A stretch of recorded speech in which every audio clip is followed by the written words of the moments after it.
kita akan berbicara sedikit mengenai sejarah mata uang. Ya, jadi sebelum kita masuk ke cryptocurrency, sebenarnya sejarah mata uang itu seperti apa dan kenapa cryptocurrency itu dibuat? Ya, mari kita akan lihat sama-sama. Pada awal peradaban manusia, barter atau sistem tukar-menukar merupakan cara bertransaksi satu sama lain. Sebagai contoh, jika Anda memiliki ayam dan Anda membutuhkan ikan, maka Anda dapat menukarkan ayam Anda dengan mereka yang memiliki ikan. Namun, bagaimana bila orang yang memiliki ikan tersebut tidak membutuhkan ayam, melainkan beras?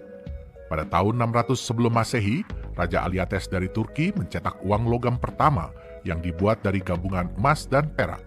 Karena terbuat dari emas dan perak, uang logam ini memiliki nilai intrinsik. Uang logam ini berhasil mengurangi kerumitan yang timbul di dalam sistem barter. Namun, ada kesulitan baru yang muncul. Membawa uang logam dalam jumlah besar tidaklah mudah dan tidak aman. Pada abad 16-17 mulai muncul bank. Pemegang uang logam emas dan perak dapat menyimpannya pada bank tersebut untuk ditukarkan dengan surat hutang atau dikenal dengan IOU. Surat hutang ini adalah bukti kepemilikan sejumlah nilai uang logam emas dan perak yang disimpan dan dapat digunakan pemiliknya untuk bertransaksi serta mudah dibawa karena terbuat dari kertas. Inilah yang disebut dengan uang kertas. Dahulu, semua negara yang ingin mencetak uang kertasnya harus memiliki cadangan emas yang senilai. Kekurangan dari uang kertas ini adalah setiap uang kertas yang dicetak merepresentasikan nilai mata uang tersebut dan bukan jumlah emas yang disimpan. Sebagai contoh, ketika Anda menyimpan 100 gram emas di bank pada saat harga emas bernilai $1 per gram, Anda akan mendapatkan uang kertas senilai $100. Beberapa tahun kemudian nilai emas naik menjadi $10 per gram. Jika Anda mengembalikan uang kertas tadi yang bernilai $100 ke bank, maka bank hanya akan mengembalikan kepada Anda 10 gram emas. Hak emas Anda berkurang sebanyak 90 gram. Sehingga, jika nilai emas terus naik, nilai uang kertas Anda terus menurun dibandingkan dengan jumlah emas yang Anda simpan. Hal ini berlangsung hingga tahun 1971 ketika Presiden Amerika Serikat Richard Nixon mencabut standar emas dari sistem uang Amerika Serikat. Uang kertas yang seharusnya memiliki cadangan emas kini dapat dicetak tanpa batas. Konsep ini kemudian diikuti oleh negara-negara lain. Inilah yang disebut dengan uang fiat. Tidak terbatasnya jumlah uang fiat yang dapat dicetak menyebabkan timbulnya inflasi. Tahun 2008, Bitcoin, mata uang kripto pertama, dibuat. Mata uang kripto diciptakan dengan sistem yang memungkinkan transaksi antar individu tanpa campur tangan pihak ketiga dan memiliki jumlah yang terbatas sehingga diharapkan tidak terjadi inflasi. Tantangan utama mata uang kripto adalah tidak adanya aset yang membackup, sehingga harganya sangat berfluktuasi. Sebagian besar uang kripto yang beredar, nilainya terus-menerus turun, bahkan ada yang sudah tidak bernilai sama sekali. Nagaya hadir untuk mengembalikan dan menyempurnakan fungsi mata uang yang sebenarnya, dengan menciptakan sebuah mata uang yang jumlahnya terbatas sehingga tidak terpengaruh inflasi, di-backup oleh emas murni, artinya setiap Nagaya memiliki hak atas sejumlah emas. Jumlah emas yang membackup setiap Nagaya akan bertambah karena Nagaya akan menjalankan proyek-proyek real yang akan menambahkan jumlah emas Nagaya tersebut. Apa keuntungan Anda menjadi pemegang Nagaya? Setiap pemegang Nagaya akan mendapatkan bagi hasil keuntungan dari proyek-proyek yang dijalankan oleh Nagaya dalam bentuk kenaikan jumlah emas yang membackup setiap Nagaya yang dimiliki serta dividen tunai. Dengan keuntungan yang didapatkan ini serta terbatasnya jumlah Nagaya akan membuat pasar global semakin ingin memiliki Nagaya, sehingga nilai pasar Nagaya yang Anda miliki dapat terus naik secara signifikan. Saat ini, Anda dapat memiliki Nagaya pada harga terendah dengan jumlah yang sangat terbatas. Jadi dari mana sih cryptocurrency itu cryptocurrency itu hadir, itu apa alasannya? Kita akan lihat bersama-sama. Ya, jadi Anda mungkin mengetahui ya bahwa pertama kali ya itu transaksi terjadi itu menggunakan barter. Ya, jadi barter itu ya kegiatan tukar menukar, Anda pasti tahu ya. Jadi kalau misalkan Anda butuh ayam, terus Anda punya sapi, dia bertukar. Seperti itu. Ya, jadi itu benar-benar yang paling awal, paling paling jebot lah. Itu metode transaksi itu adalah dengan menggunakan barter. Nah, apa tantangan barter? Ya fleksibilitas terbatas. Anda setuju ya? Anda belum tentu semua orang yang mempunyai ayam itu butuh sapi dari Anda. Mungkin dia butuhnya kayu atau beras, kan seperti itu. Dan mobilitas terbatas. Anda nggak dengan mudahnya bisa membawa sapi Anda, misalkan mesti bertukarnya berapa puluh kilometer, gitu kan susah. Ya. Jadi mobilitas sangat terbatas. Jadi dibuatlah pada saat itu, uang logam. Ya, jadi uang logam itu pertama kali diprakarsai oleh bangsa Lydia. Ketika itu dibuatnya itu dari dibuatnya dari campuran emas dan perak yang namanya elektrum. Ya. Jadi untuk mendapatkan sebuah barang itu mereka harus menukar dengan uang logam yang sesuai. Jadi kan lebih uniform ya untuk semuanya. Tetapi kembali mobilitas terbatas, berarti kalau untuk membawa uang logam yang berat itu kan sangat sulit ya. Tidak aman. Disinilah mulai muncul tuh yang namanya begal. Orang lagi jalan tiba-tiba diambil uang logamnya. Ya, dan logam mulianya juga terbatas. Nggak mungkin terus bisa dibuat namanya elektrum tersebut. Jadi pada saat itu dibuatlah uang kertas. Ya, uang kertas ini kalau nanti mungkin Pak Yohanes akan bercerita lebih dalam mengenai ini ya. Tapi uang kertas ini adalah sebuah bentuk bukti penyimpanan, bukti kepemilikan atas sejumlah uang logam. Yang berarti kita juga bisa sebut sebagai IOU. Ya. Jadi Anda simpan uang logam Anda di satu tempat, Anda dapatlah uang kertas ini, yang berarti Anda memiliki sekian banyak uang logam. Tetapi tantangan utama dari uang kertas atau uang kertas berpindah menjadi uang fiat ya, yang berarti tidak ada backupnya. Ya, itulah tantangan utamanya sebenarnya. Ya, beberapa tantangannya adalah yang pertama tidak aman, yang kedua nilainya terus berkurang. Ya, berarti dengan lebih banyaknya uang kertas ini di-print oleh bank sentral, oleh yang meng-issue ya, berarti nilai dari uang kertas tersebut itu terus berkurang. Itulah kenapa kita memiliki yang namanya inflasi. Karena dia itu jumlahnya tidak terbatas. Bisa kalau kurang di-print lagi, kalau kurang di-print lagi, kalau kurang di-print lagi.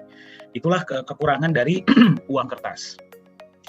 Nah, kemudian muncullah uang elektronik ya, contohnya OVO, GoPay, Dana, M-Banking. Apakah uang elektronik ini menyelesaikan tantangan dari inflasi? Tidak, dia hanya memudahkan saja. Ya, tapi dengan munculnya uang digital, muncullah permasalahan-permasalahan baru. Contohnya tentang pemalsuan. Kalau misalkan Anda menggunakan mata uang, misalkan alat transaksi digital, misalkan OVO, GoPay, Dana, dan sebagainya, data Anda hanya disimpan di satu server saja, yaitu server perusahaan tersebut atau server bank tersebut. Yang jadi pertanyaan adalah, bagaimana kalau server tersebut dijebol atau dihack? Ya, dan yang kedua, kita tahu dari mana data kita itu benar-benar disimpan dan tidak diperjualbelikan. Ya, jadi mungkin Anda pernah baru buka bank, ya tiba-tiba besoknya udah dapat tawaran kartu kredit. Nah, itu kan kita nggak tahu dari mana. Ya, jadi itulah beberapa tantangan-tantangan yang terjadi sehingga warga dunia ini mulai berpikir, apa ya solusinya agar kita bisa bertransaksi peer-to-peer, mengatasi permasalahan inflasi, ya mengatasi permasalahan inflasi bisa bertransaksi peer-to-peer, ya. Apa solusinya? Apa yang harus kita perlakukan? Jadi tidak ada yang namanya pihak ketiga. Itulah di mana munculnya cryptocurrency. Ya, jadi mata uang kripto ini muncul untuk sebenarnya menyelesaikan tantangan-tantangan yang ada di sistem keuangan yang sudah ada sekarang. Jadi dia itu berbentuk revolusi istilahnya ya, revolusi untuk istilahnya kita menciptakan sebuah mata uang baru yang tidak akan kena inflasi, tidak hanya divalidasi oleh otoritas sentral dan bisa dari kita, oleh kita, untuk kita. Nah, ternyata dia itu sudah mulai terkenal ya sekarang, apalagi kemarin Bitcoin nilainya sudah sangat tinggi. Nah, apa perbedaan dari cryptocurrency dan uang digital dan uang-uang lainnya? Ya, dan apa sih sebenarnya potensi ke depannya? Nah, itu yang akan bawakan bukan saya. Yang akan bawakan sesi selanjutnya ini adalah CEO dari Nagaya Technologies. Ya, beliau sekarang kita sudah berkecimpung di dunia cryptocurrency ini sudah 3-4 tahun. Ya, jadi beliau yang akan berbagi. Untuk itu, saya persilahkan CEO Nagaya Technologies, Pak Yohanes Chandra, untuk berbagi mengenai cryptocurrency. Silahkan, Pak. Ya, baik. Terima kasih, Pak Dani. Ya, jadi selamat pagi, Bapak-Bapak, Ibu-Ibu. Ya, selamat datang dan terima kasih ya sudah meluangkan waktunya ya untuk menghadiri. Kita ingin memberikan sedikit ya tentang cryptocurrency itu apakah bisa menjadi future of money. Jadi Dr. Anton udah bilang ya, ini fenomena yang cukup luar biasa. Terus kemudian juga bahkan Bank Sentral kita, Bank Indonesia itu berencana untuk menerbitkan mata uang digital. Nah, apakah mata uang digital yang nantinya diterbitkan oleh Bank Indonesia ini sebuah cryptocurrency? Itu jawabannya tidak. Jadi di sini juga kita akan membahas apa sih bedanya tentang mata uang digital dan cryptocurrency. Jadi apa sih mata uang kripto? Ya, mata uang kripto adalah sebenarnya sebuah aset digital. Ya, jadi Bapak Ibu nggak bisa pegang bentuknya. Jadi nggak ada fisiknya. Kalau ditanya Bitcoin itu bentuknya seperti apa sih? Ya, terus kemudian kalau ada yang bilang, saya pernah lihat loh koinnya Bitcoin. Ya, itu bukan Bitcoin. Ya, itu orang mungkin bikin mock-up ya.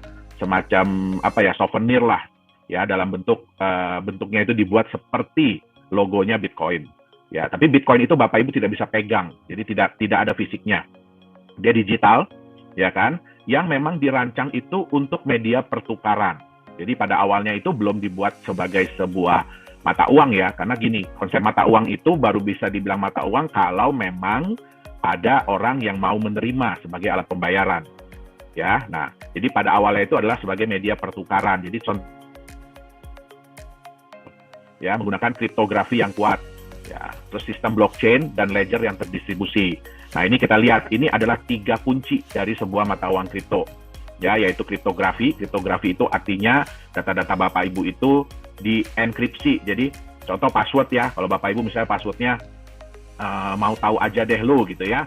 Nah, itu tidak akan muncul mau tahu aja deh lu di dalam sistemnya, tetapi itu berupa angka dan huruf yang di random, diacak ya.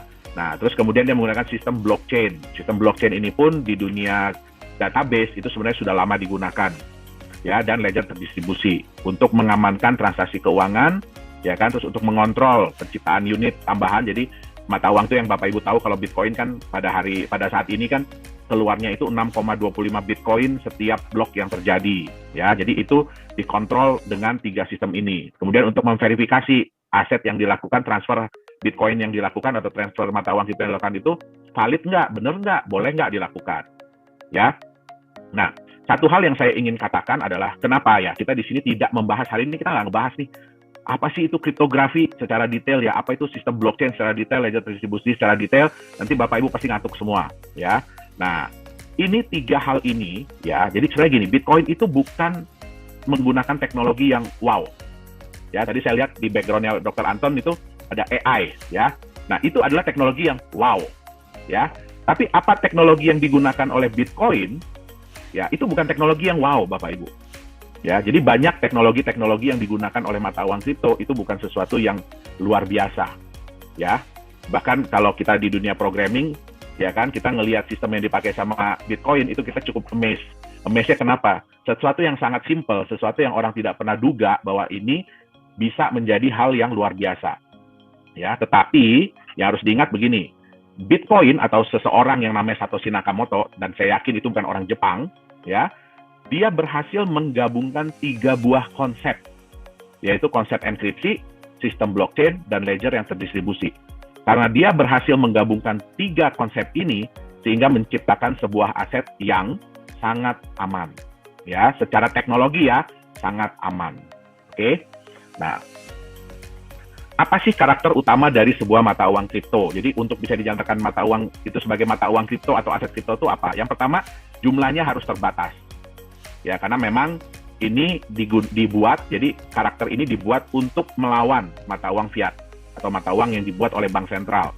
Ya, kemudian diregulasi oleh konsensus. Ya, sehingga apapun yang terjadi di dalam sistemnya itu harus merupakan kesepakatan bersama. Keputusan mayoritas. Nah, hebatnya keputusan mayoritas ini dibuat berdasarkan sistem, ya, sistem program. Jadi program, bukan orang. Jadi nggak kayak kita nih, ya, kita lagi ngumpul nih ya, ada 100 orang di dalam Zoom meeting ini, terus kemudian Pak Dhani bertanya, oke, setuju nggak kalau kita begini? Nah, nanti semua orang angkat tangan. Ya, nah di sini orangnya tidak perlu hadir, tetapi semuanya sudah diatur oleh sistem. Ya, kemudian trustless. Di mata uang kripto itu tidak ada yang dipercaya. Atau maksud tidak ada yang dipercaya. Ya, kalau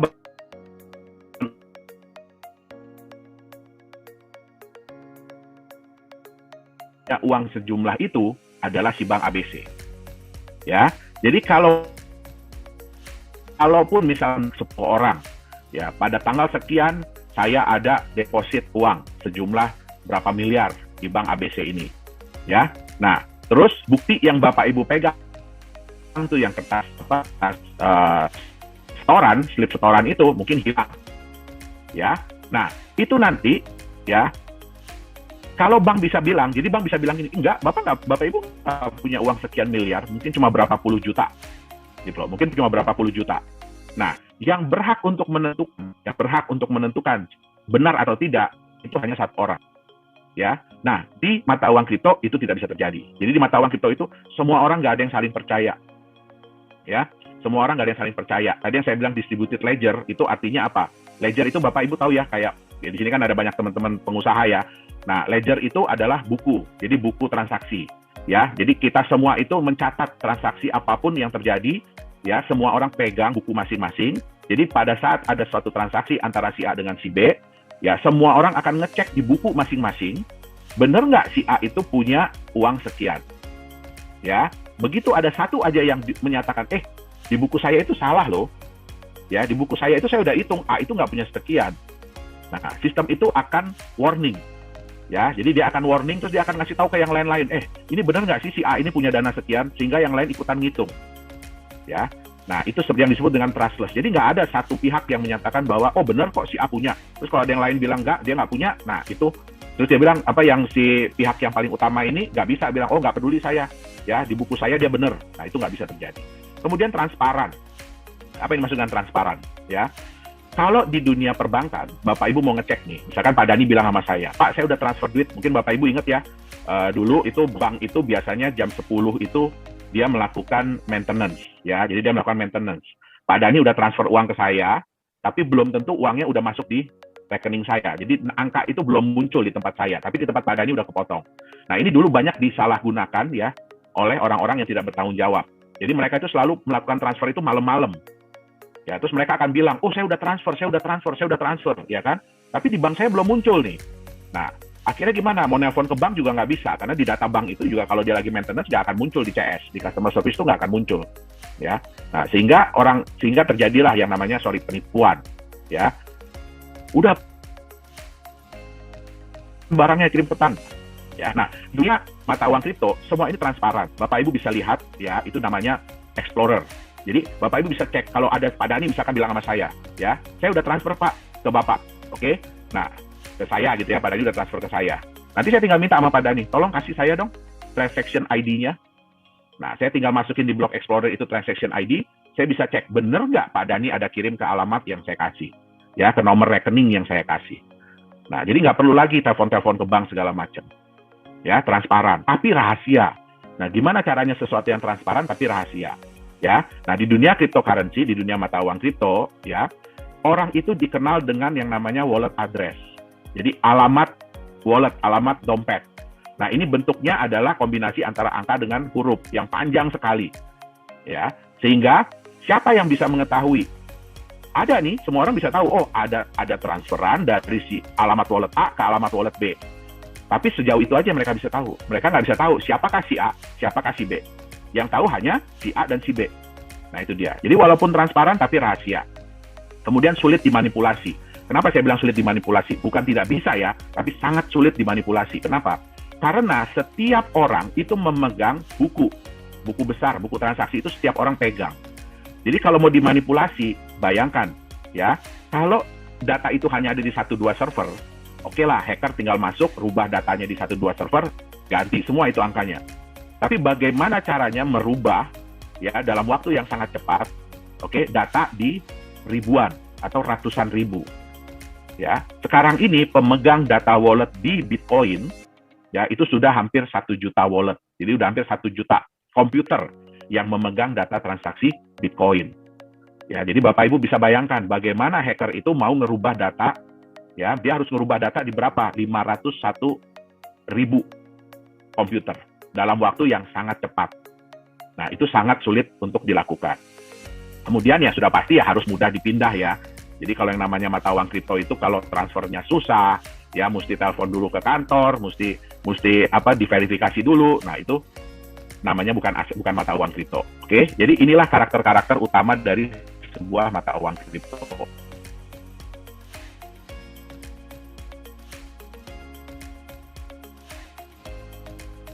Sudah memulai ya digital money-nya. Nah, apa bedanya antara mata uang kripto dengan digital money? Oke. Yang pertama adalah mata uang kripto itu adalah sebuah mata uang independen.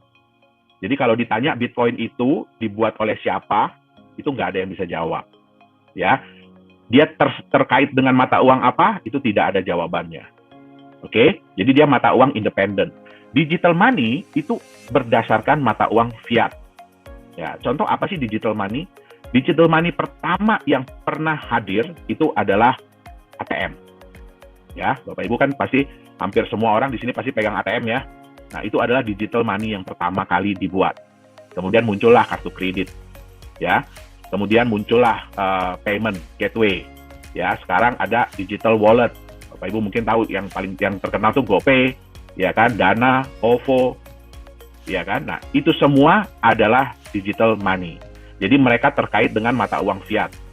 Ya, itu sebabnya mereka tidak bisa dipakai di negara lain. Jadi Bapak Ibu nggak bisa ya punya OVO atau punya Dana atau punya GoPay terus pergi ke Singapura pengen bayar pakai itu, nggak bisa. Ya, karena mereka itu terkait dengan mata uang lokal. Oke. Nah, mata uang kripto itu ya sayangnya sampai saat ini tuh tidak diregulasi. Ya, jadi tidak ada yang meregulasi mata uang kripto. Ya, kalau mata uang digital money itu diregulasi oleh otoritas yang berwenang.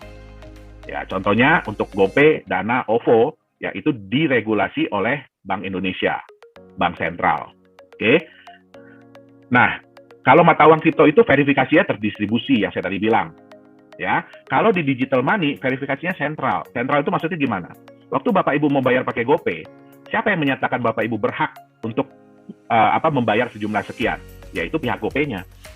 Kalau pakai OVO ya pihak OVO-nya. Nah, itu dia bilang dengan verifikasi sentral, ya.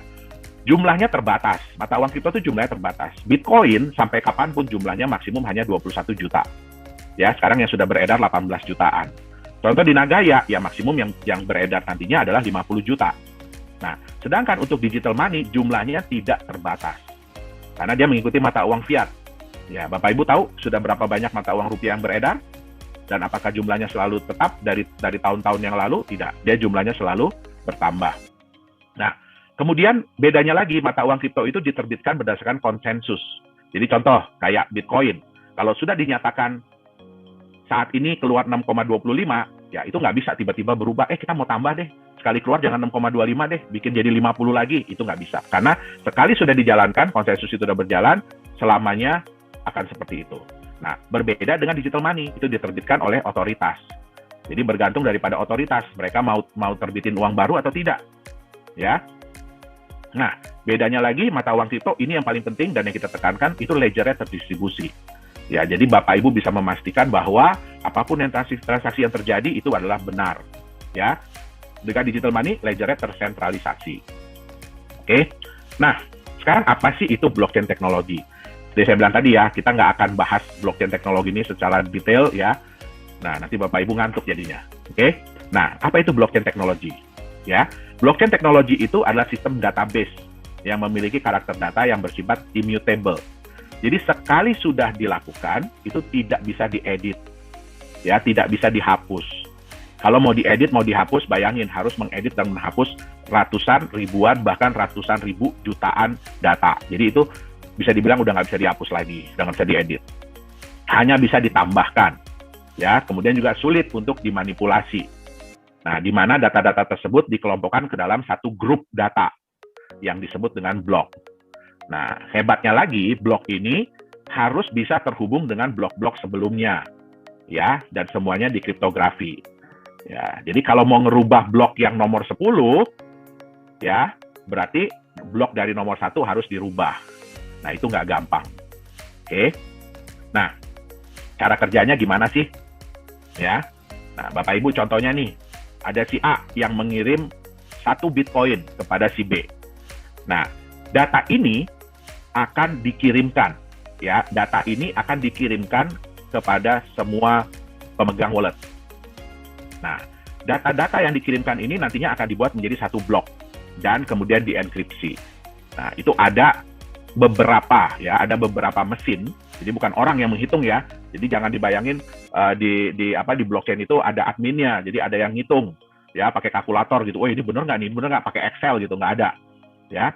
Jadi di sini, ya, semua perhitungan itu dilakukan oleh mesin. Itu yang disebut dengan mining. Ya, nah sebenarnya saya juga nggak setuju ya kalau Bitcoin atau cryptocurrency ini dibilang mining. Itu hanya sebuah anggapan, ya, sebuah anggapan seolah-olah untuk menunjukkan bahwa mata uang kripto itu setara dengan emas, ya, setara dengan emas. Nah, itu saya sangat nggak setuju karena saya tahu ya susahnya, beratnya, capeknya nambang beneran dibanding dengan menambang Bitcoin. Ya, saya juga menambang Bitcoin dari tahun 2011. Oke.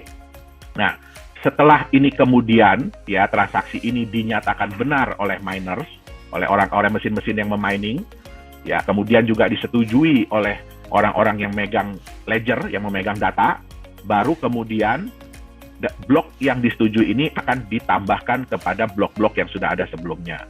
Sehingga itulah yang disebut dengan blok itu terverified.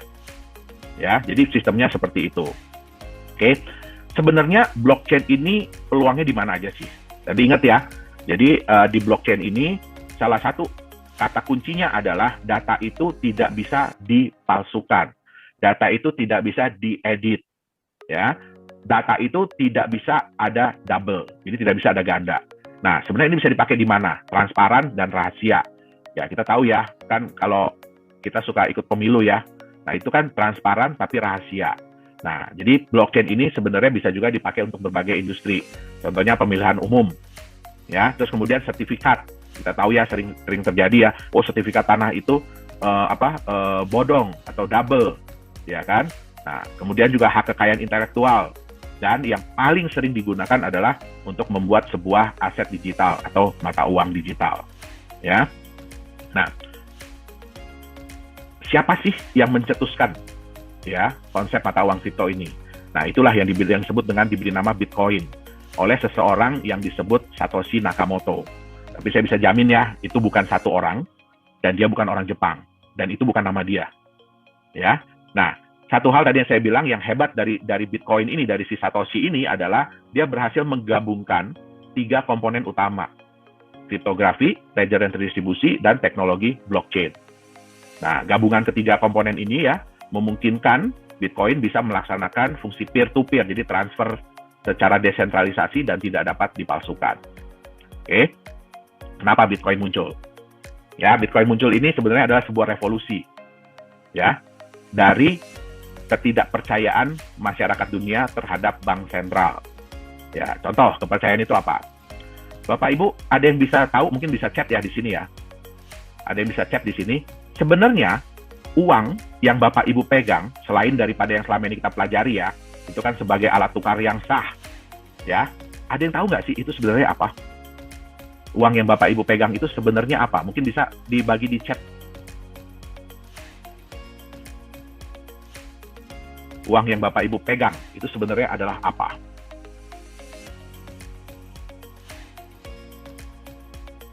Mungkin Pak Dani, udah ada belum Pak yang ngechat Pak? Di sini saya nggak bisa chat Pak Dani. Surat hutang pemerintah. Oh, udah ada yang muncul ya? IOU, pemerintah, pinjaman, kertas yang tidak ada nilainya. Ya, betul. Pembayaran, ya. Ya, jadi benar. Itu yang dibilang hutang. Ya, jadi sebenarnya uang yang Bapak Ibu pegang itu adalah surat hutang. Ya, pertanyaannya adalah siapa yang berhutang? Ya, yang berhutang itu adalah orang yang bikin pastinya. Ya, jadi siapa yang menciptakan uang itu? Jadi seolah-olah kayak begini. Ya, saya berhutang kepada Pak Dani. Terus kemudian saya bilang, Pak Dani, ini saya bayar pakai kertas ya. Di sini saya tulis, saya berhutang sama Pak Dani 100.000. Kemudian saya kasihkan ke Pak Dani. Ya, nanti dari uang ini Pak Dani mau bayar orang nih. Ini saya pegang surat hutang dari Pak Yohanes. Ya, nilainya 100.000. Nanti kamu pegang ini ya. Kalau kamu mau tagih, kamu tagih ke dia. Ya, ke Pak Yohanes. Nah, bayangkan ya, Bapak Ibu biasanya kalau mau berhutang itu kan setengah mati ya. Kalau kita mau pinjaman nih ke bank ya, atau ke BPR ya, atau ke koperasi, itu kan nggak gampang ya. Itu melalui proses. Nah, terus kemudian bisa nggak dengan gampangnya bilang begini, saya kan udah ada utang nih 1 miliar, saya mau pinjam lagi dong. Ya, saya mau nambah utang saya jadi 2 miliar, terus tinggal minta aja, tinggal ngambil aja. Nggak bisa, tentu harus diverifikasi dulu. Ya, nah hebatnya di konsep mata uang itu, ya, itu bisa dicetak terus. Jadi uang ini, jumlah hutang ini bisa dicetak sendiri. Ya, tentu saja memang ada hal-hal yang dipertimbangkan. Ya, tetapi ya kan berarti enak banget dong ya. Nah, itulah salah satu hal yang pertama. Ya, ini juga muncul awalnya karena krisis, ya, krisis moneter. Ya, Bapak Ibu sering baca ya, begitu ada krisis moneter biasanya mata uang kita itu anjlok.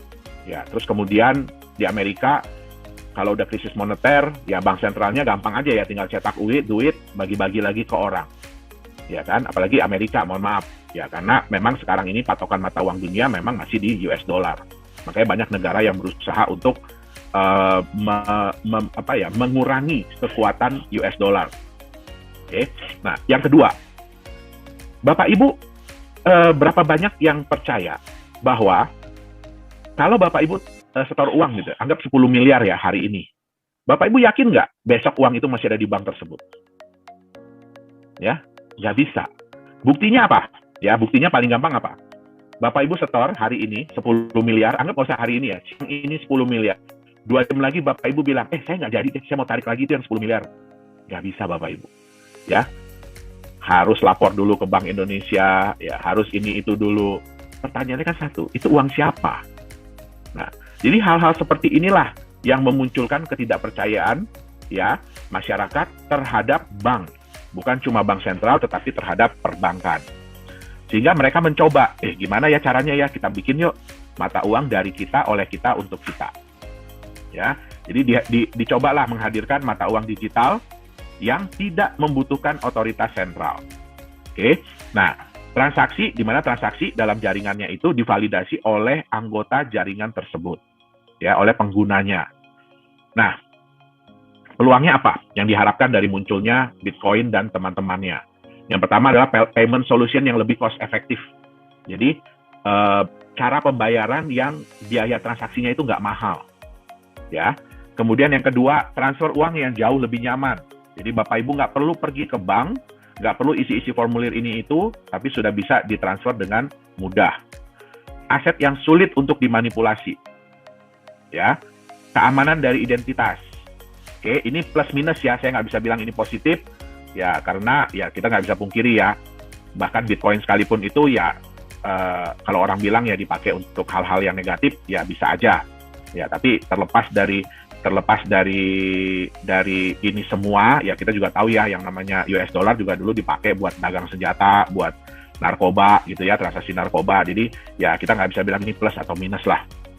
Kemudian, nah ini dapat dijadikan instrumen investasi ya. Nah, ini yang akan kita bahas lebih dalam ya hari ini.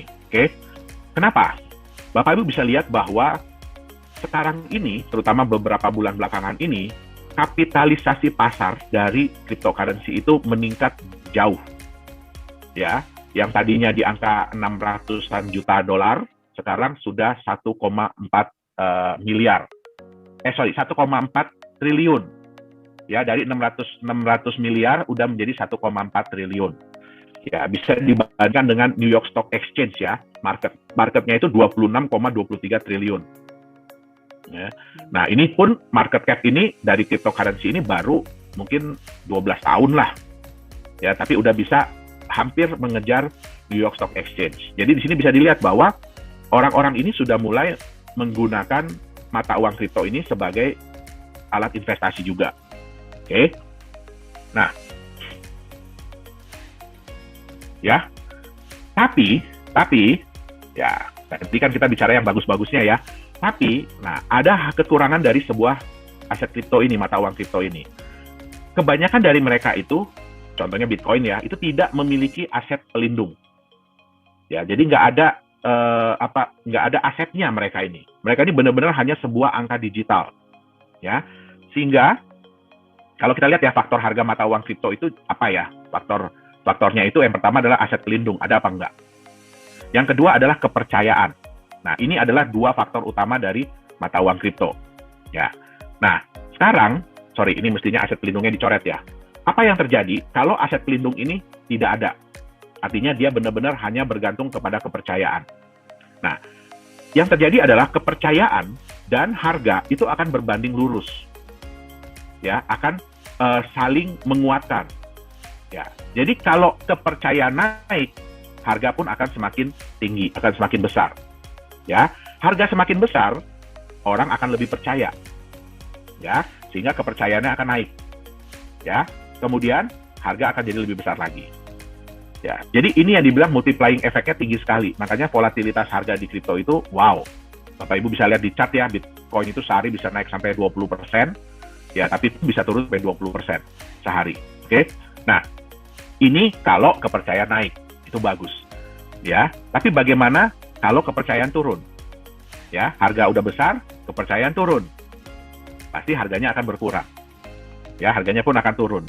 Harga turun karena dia benar-benar hanya murni mengandalkan kepercayaan, ya berarti kepercayaannya akan turun juga. Tambah turun lagi, harga akan semakin kecil lagi, semakin turun. Nah, inilah resiko yang ada di mata uang kripto. Ya, di aset kripto. Nah, apa contohnya? Bapak Ibu, kenal nggak orang ini siapa nih? Ya, ini lagi naik daun banget nih. Ya, nah ini Elon Musk. Ya, dia bukan, kalau sekarang bukan CEO Tesla ya, dia Vice CEO. Jadi dia adalah Vice CEO dari Tesla.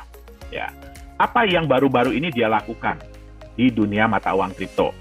Ya, nah Bapak Ibu mungkin dengar ya, wah kemarin itu dalam satu hari Bitcoin itu naik hampir $20.000 ya dalam satu hari, naik hampir $20.000 ya. Nah, siapa yang melakukan? Orang ini.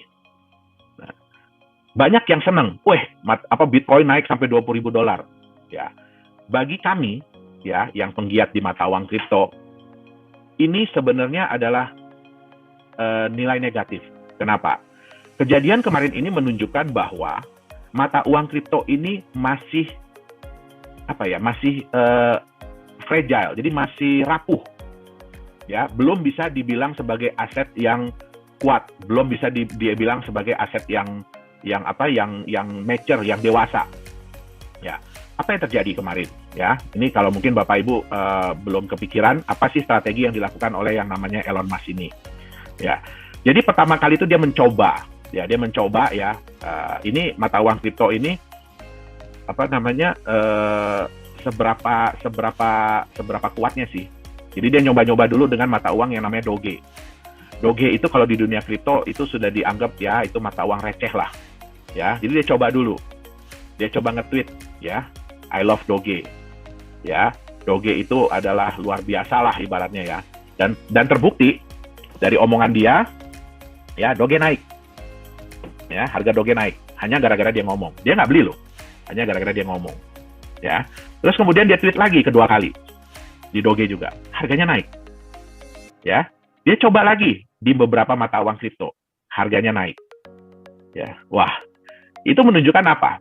Ya, bahwa dengan omongan orang terkenal, ya, harga itu bisa diatur. Oke? Akhirnya apa yang dilakukan? Dia perintahkan Tesla untuk membeli Bitcoin senilai $1,5 miliar. Ya, kemudian ya dia kan harus lapor ya ke SEC ya. Jadi dilaporkan, oke, masuklah. Ya, laporan itu kan itu publik, semua orang bisa tahu. Hebohlah dunia. Wah, Elon Musk membeli Tesla. Elon Musk menyuruh Tesla untuk membeli Bitcoin dan bilang bahwa nantinya Tesla akan menerima Bitcoin sebagai alat pembayaran. Tapi ya orang kita, bukan orang kita doang ya, orang dunia itu ya kalau baca itu cuma setengah-setengah. Dia nggak baca ada tanda di belakangnya. Apabila diizinkan oleh otoritas. Ya, apabila diizinkan oleh otoritas itu nggak dibaca, ya di belakang yang dibaca cuma depannya doang. Ya. Terus dipikirnya, ini Bitcoin Tesla bakalan beli lebih banyak lagi Bitcoin. Dia nggak tahu, itu udah dibeli Bitcoinnya $1,5 miliar. Apa yang terjadi? Harganya melonjak tinggi. Ya, saya ada hitung-hitungan dengan Pak Dani, ya kurang lebih dia bisa dapat untung $500-an juta lah. Ya, jadi Bitcoin dia yang dia beli $1,5 miliar itu, ya pada saat harga tertinggi kemarin sudah sampai 2 miliar. Nah, kita waktu itu ada bikin acara gathering ya, waktu Chinese New Year. Saya bilang, apa yang terjadi kalau dia bilang yang kebalikannya? Bayangkan Bapak Ibu, apa yang terjadi kalau dia bilang yang kebalikannya? Dan benar kejadian. Dia bilang, ini harga Bitcoin udah terlalu tinggi. Dalam satu hari, turun lagi harga Bitcoin. Ya, nah, apa yang bisa kita ambil dari sini? Jadi, ya bahkan Bitcoin, itu mother of coin, ya ibunya dari semua koin, neneknya dari semua koin, itu pun masih fragile. Ya, masih bisa diatur oleh rumor. Ya, Bapak Ibu tentu nggak mau dong punya aset, punya mata uang, yang cuma gara-gara ada orang terkenal bilang, ya, saya nggak suka nih dengan aset ini, tiba-tiba harganya drop. Ya, kita kan nggak mau yang seperti itu. Ya, apalagi kalau mau dianggap sebagai mata uang. Ya, di sini banyak ya teman-teman dari KPI, ya, pengusaha. Kalau Anda dibayar oleh suatu aset yang, ya, harganya bisa seperti itu, kira-kira tenang nggak? Ya. Saya lagi baru terima pembayaran nih, pakai koin ABC, ya, tiba-tiba 1 jam kemudian harga turun 10%. Stres nggak? Nah, ya, jadi kita sendiri bisa bilang bahwa ya untuk saat ini, ya, resiko untuk menerima cryptocurrency sebagai mata uang, sebagai alat pembayaran, ya itu masih tinggi sekali. Ya, tergantung lagi balik kepada pihak penjual, mau nggak dia menerima. Ya, nah tapi apakah terus jadi nggak bisa dong Pak? Ya, cryptocurrency itu diterima sebagai mata uang kripto, bisa. Ya, tetapi harus ada harus ada sesuatu yang membantu dia. Ya, jadi kalau kita bilang ya mata uang kripto ini anggap masih kayak anak kecil, ya anak umur 11 bulan lah, ya 11 bulan 1 tahun, yang lagi berusaha untuk jalan, yang lagi berusaha untuk berlari. Ya, tentu saja nggak bisa ya, tiba-tiba langsung jalan lari gitu ya, nggak bisa ya, ada yang nabrak tembok, ada yang jatuh. Nah, sehingga perlu sesuatu untuk membimbing dia, untuk menjaga dia. Ya, nah saya sampai lupa, gara-gara ngebahas orang ini saya sampai lupa, ini chartnya. Ya, ini chartnya. Ya, jadi Bapak Ibu bisa lihat ya, di titik ini, ya Tesla menyatakan bahwa dia membeli 1,5 miliar Bitcoin. Ya, nah harga naik, ya. Nah, begitu harga sudah naik, terus dia bilang, ya, wah, Bitcoin price seems high. Jadi ini udah terlalu tinggi nih harga Bitcoin. Udah jeblok lagi harga Bitcoin. Nah, kali ini si Elon Musk ini kena getahnya. Tadi Dr. Anton bilang ya, saham Tesla turun. Ya kenapa? Ini udah kebiasaan dia. Ya, sebenarnya nggak boleh aset sebuah perusahaan, apalagi kas ya, uang kas dan setara kas, itu dengan gampangnya CEO bilang, wah udah kita pindahin aja ke Bitcoin. Ya, kita pindahin aja ke Bitcoin. Karena semua orang udah tahu, ya Bitcoin itu high risk. Ya, nah terus dengan gampangnya dia bilang, udah kita pindahin aja ke Bitcoin. Ya, itulah yang menyebabkan ketidakpercayaan dari pemegang-pemegang saham dia. Walaupun harga Bitcoin naik. Nah, di sini dia rugi.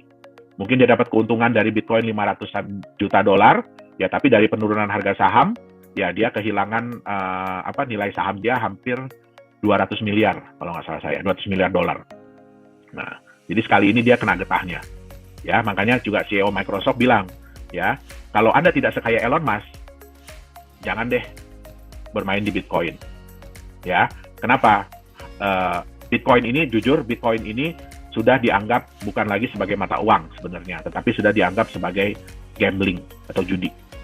Ya, kenapa? Ya karena volatilitasnya tinggi, kemudian terlalu terkait dengan rumor, ya. Nah, itu yang menyebabkan banyak ahli-ahli yang menyatakan bahwa ini bukan lagi mata uang kripto, konsepnya udah beralih jauh. Ya, ini udah dianggap gambling, ya. Oke. Nah, saya bilang tadi ya, jadi banyak orang yang mengklaim bahwa Bitcoin itu emas, Bitcoin itu sama dengan emas. Ya, tapi kita lihat dulu volatilitas antara Bitcoin dengan emas. Ya, ini Bitcoin chart. Ya, Bapak Ibu bisa lihat ya, itu sekali naiknya bisa wow, sekali turunnya bisa wow. Ya, nah ini dengan emas. Kalau kita lihat di jangka panjang, memang emas memang ada naik turunnya.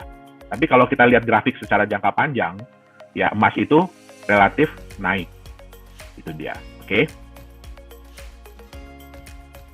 Nah, kita bicara Bitcoin ya. Bitcoin ini yang sukses lah ya, kita bicara ya. Tapi ya kesuksesan dia itu juga bukan dalam waktu yang singkat. Ya, tapi butuh waktu. Bitcoin itu baru mendapatkan pengakuan itu di tahun ke-6, tahun ke-7. Ya, baru kemudian berkembang pesat. Bahkan di tahun 2018 dia sempat drop jauh sekali, sampai tingkat kepercayaan orang itu ya bisa dibilang rendah banget lah. Nah, sayangnya ya, banyak sekali pengikutnya. Ini Bapak bisa lihat ya di coinmarketcap.com, hari ini aja cryptocurrency, mata uang kripto yang muncul itu sudah mencapai 8.697. Jadi banyak sekali pengikut-pengikut dari Bitcoin. Ya, banyak orang-orang yang menyatakan begini, kalau Bapak Ibu beli Bitcoin itu harga udah terlalu mahal, udah terlalu tinggi. Mendingan beli koin kami, harga masih murah. ya, harga masih rendah, ya kan? Nah, tapi kita lihat, ya, 95% dari pengikut-pengikut Bitcoin itu begini bentuknya. Mereka rata-rata kehilangan nilai dalam jangka panjang. Ya, apakah Bapak Ibu mau punya mata uang, punya aset yang seperti ini? Ya, ini mungkin kira-kira grafiknya mirip kayak mata uang Venezuela hari ini. Ya, nah, jadi banyak sekali yang seperti ini.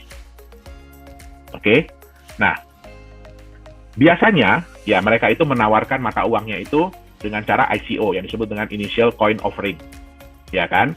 Yang ini merupakan sebenarnya adalah penggalangan dana, di mana startup ya, jadi biasanya perusahaan-perusahaan baru mengeluarkan koin mereka sendiri untuk ditukarkan dengan mata uang fiat atau koin-koin lain yang sudah lebih established, yang udah lebih jadi lah, udah ada marketnya. Oke, nah sayangnya ya ini juga harus hati-hati ya. Sayangnya banyak koin-koin ini yang akhirnya berujung scam. Ya ini bisa kita lihat ya. Ini Pincoin dan Ivan. Ya ini yang paling heboh. Kenapa? Karena mereka menggunakan public figure di Amerika. Yaitu ada petinju terkenal. Ya ada penyanyi terkenal. Ya mereka mengendorse dari koin ini. Dan kenyataannya koin ini akhirnya scam. Ya. Dan di Indonesia banyak sekali. Ya bukan nggak ada ya, tapi di Indonesia juga banyak yang akhirnya berujung dengan scam. Ya. Oke. Nah, tipe-tipe apa sih yang bisa Bapak Ibu temukan ya di ICO? Yang pertama adalah ICO tuh dengan konsep yang benar. Jadi konsepnya itu benar dan berpotensi naik untuk jangka panjang. Jadi yang seperti saya bilang, Bitcoin sekalipun yang koin pertama itu butuh waktu ya untuk kenaikan nilai. Oke. Yang kedua, ICO dengan konsep bisnis yang tidak realistis. Contoh, kalau Bapak Ibu menemukan cryptocurrency yang menyatakan bahwa nantinya akan bisa dipakai sebagai alat pembayaran di Indonesia, itu tidak realistis. Ya, kenapa?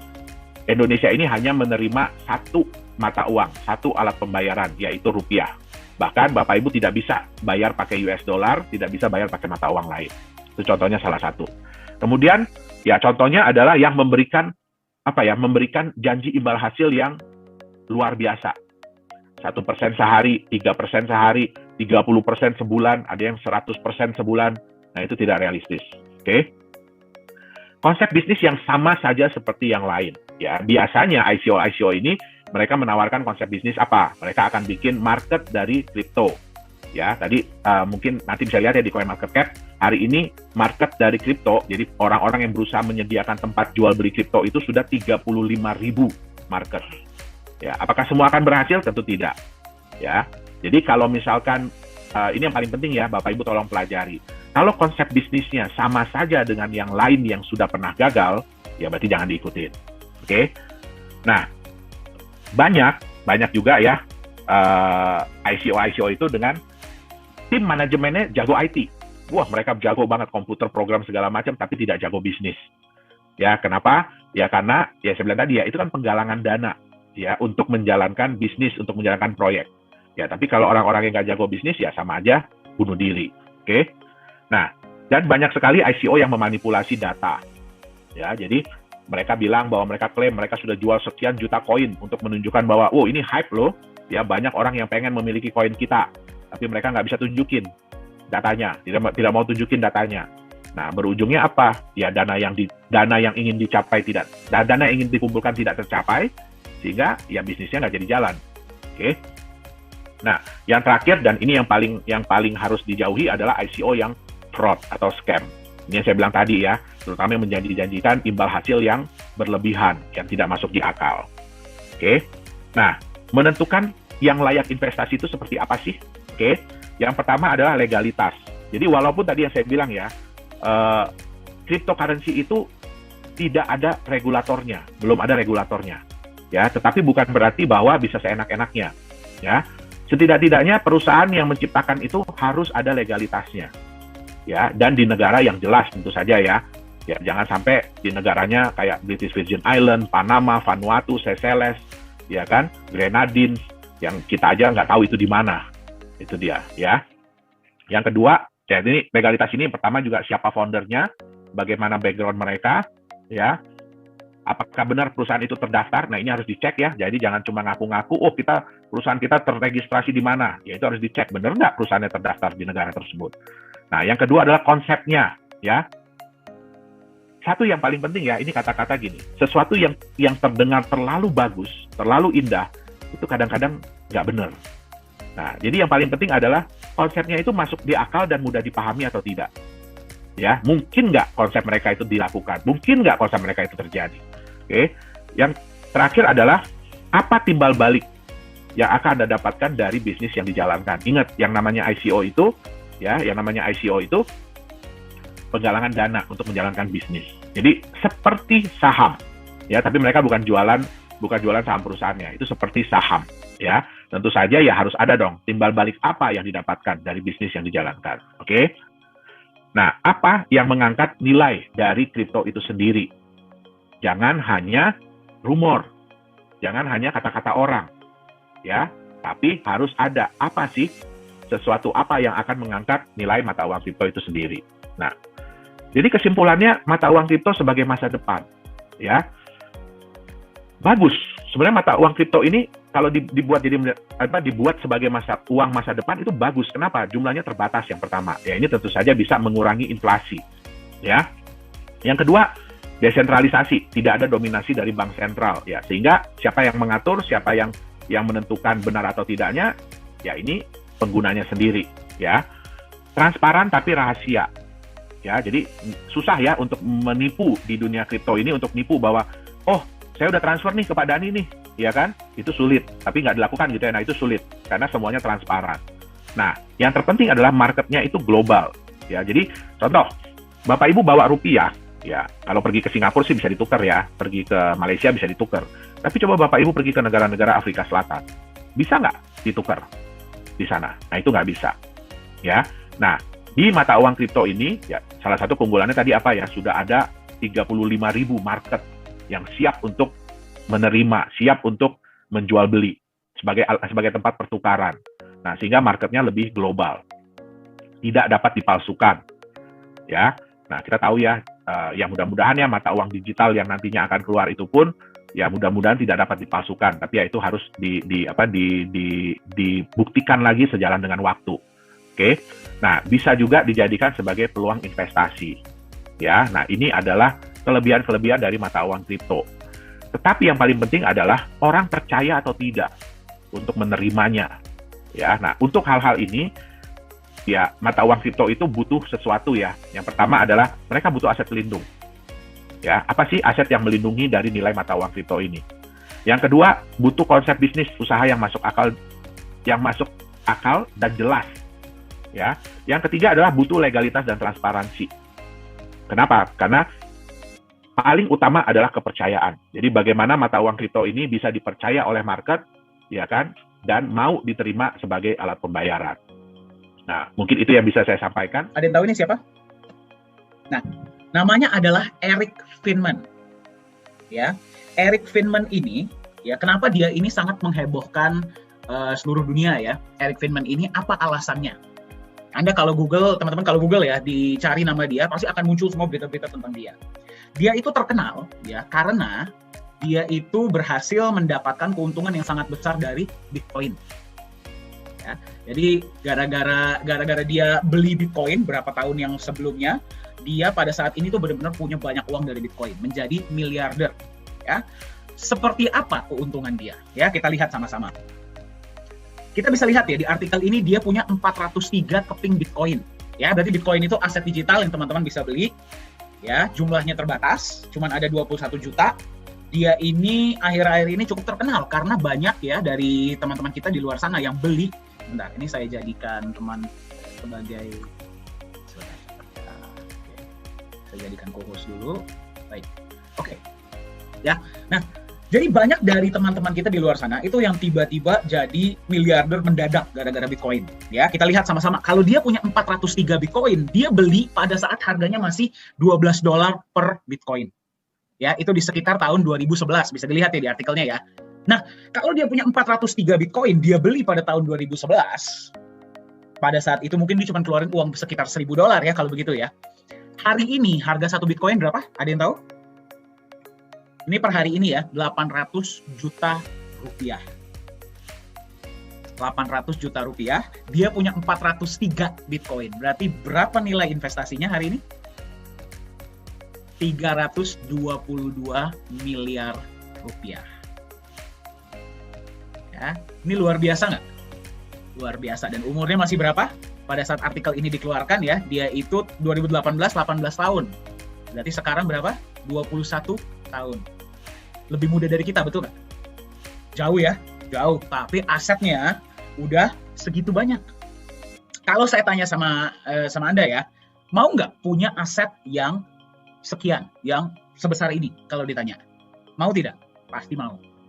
Betul ya? Pasti mau. Nah, selain Eric Friedman, ini ada banyak sekali orang-orang di luar sana yang mendapatkan keuntungan via Bitcoin atau kripto-kripto lainnya ya. Sekarang kita ngomong yang bagus-bagusnya dulu. Ada satu orang namanya Peter Saddington. Peter Saddington ini, sorry, ini nggak kelihatan ya. Oke, ya. Peter Saddington ini, dia di tahun 2017, dia beli Bitcoin senilai $115 atau setara dengan sekitar 1,7 juta rupiah. Tahun 2017 loh ya. Bukan hari ini beli, besok langsung besar. Tidak. Ya, dia beli di tahun 2017, harganya $115. Ya.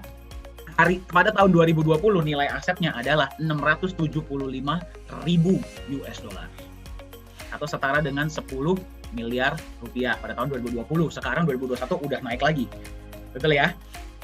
Christopher Koch, ini yang paling luar biasa ya. Dia cuma beli Bitcoin senilai 400.000 rupiah pada tahun 2009. Siapa di sini yang nggak punya uang 400.000? Ya, ini berapa kali makan siang, betul nggak? Ya, ini membuktikan bahwa investasi itu, membeli aset digital itu, uangnya seperti yang tadi Pak Saka bilang, tidak perlu besar. Ya, tidak perlu besar. Dia beli 400.000 rupiah di tahun 2009, hari ini nilai asetnya di tahun 2020 adalah 50 juta dolar atau setara dengan 715 miliar. Ya. Eric Friedman yang tadi ya, hari ini nilai asetnya juga sudah sangat luar biasa. Ini di tahun 2020 ya.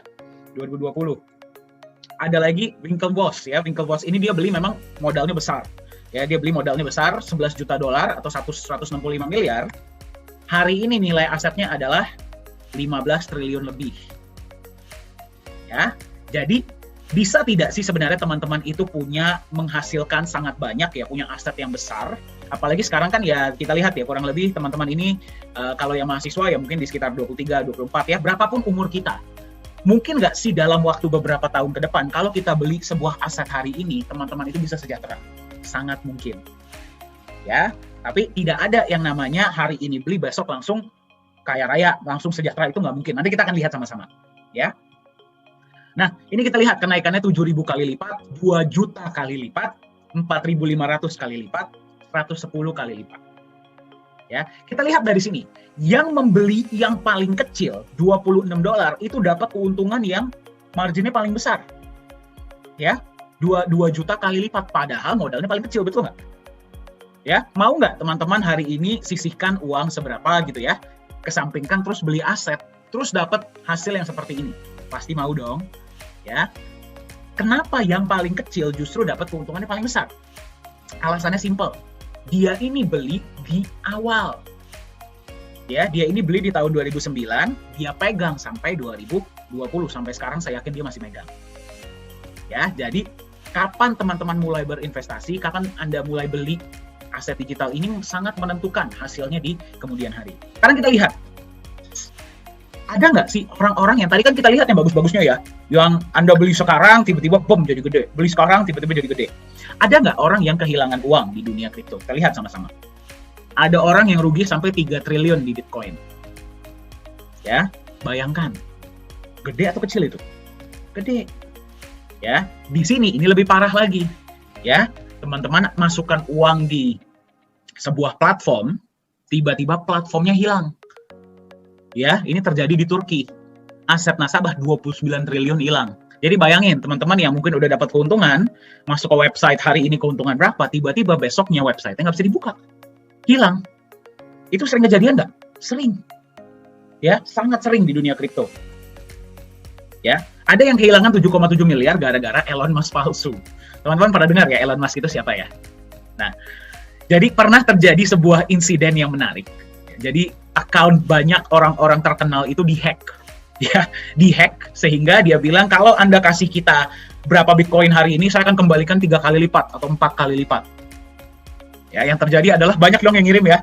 Banyak ya, bayangin kita lagi asik-asik lihat Twitter, tiba-tiba, uang cepat, dia kirim lah, apalagi kan orang terkenal.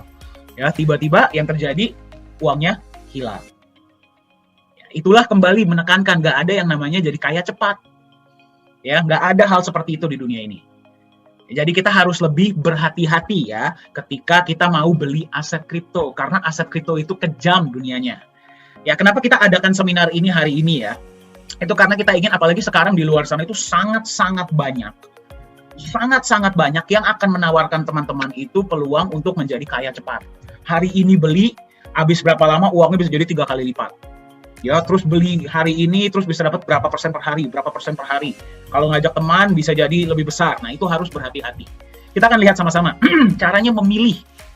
Ya, caranya memilih aset kripto yang benar seperti apa dan bagaimana teman-teman ini bisa mulai dari modal yang sangat kecil sebenarnya. Kita akan lihat sama-sama ya. Tantangannya apa di dunia kripto? Ya, apa yang membuat nggak semua orang itu bisa mendapatkan keuntungan? Apa tantangannya? Yang pertama, volatilitas tinggi. Volatilitas itu artinya apa? Di sini ada yang pernah naik roller coaster?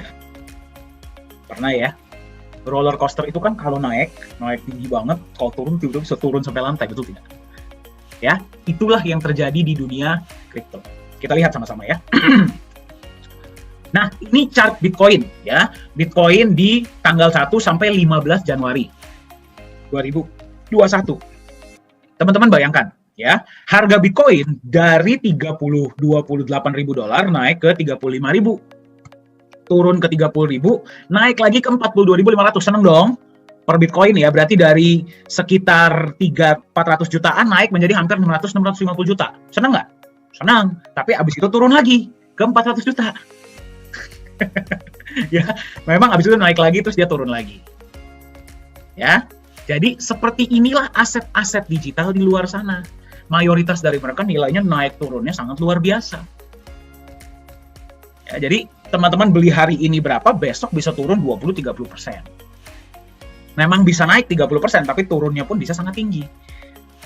Ya, itulah yang terjadi kalau misalkan nggak ada yang namanya aset pelindung. Ya, kita lihat sama-sama nanti, kita lihat sama-sama ya.